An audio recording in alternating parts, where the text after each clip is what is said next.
مغلوں کے دور کی بات ہے۔ آگرہ کے قلعے کے سامنے ایک بہت بڑا میدان تھا۔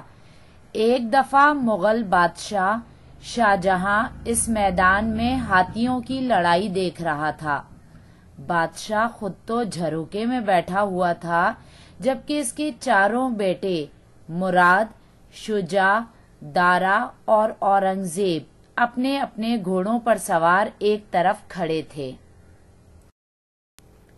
ہاتھیوں کی لڑائی بڑے زور و شور سے جاری تھی۔ جب ہاتھی آپس میں ٹکراتے تو یوں معلوم ہوتا جیسے کوئی دو پہاڑ آپس میں ٹکرا رہے ہوں۔ اتنے میں ایک ہاتھی شکست کھا کر بھاگا، دوسرے نے تماشائیوں کا رخ کیا۔ لوگوں میں افراتفری مچ گئی۔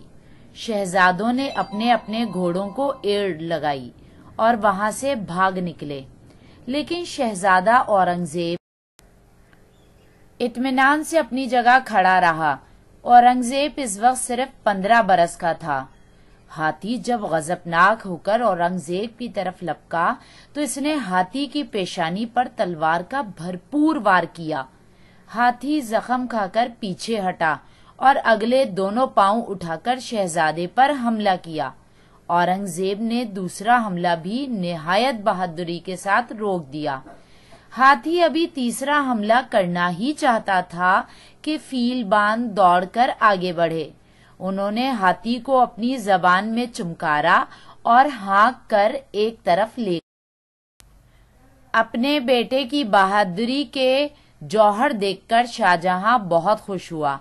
اس نے اپنے بیٹے سے پوچھا، جب ہاتھی نے شہزادوں پر حملہ کیا تو وہ سب بھاگ گئے، لیکن اپنی جگہ سے تم کیوں نہیں ہٹے؟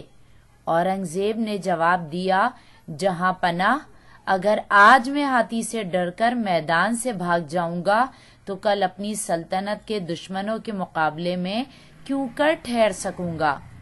شاہجہاں نے خوش ہو کر کہا، واقعی ہندوستان کے تاج پر تمہارا ہی حق ہے۔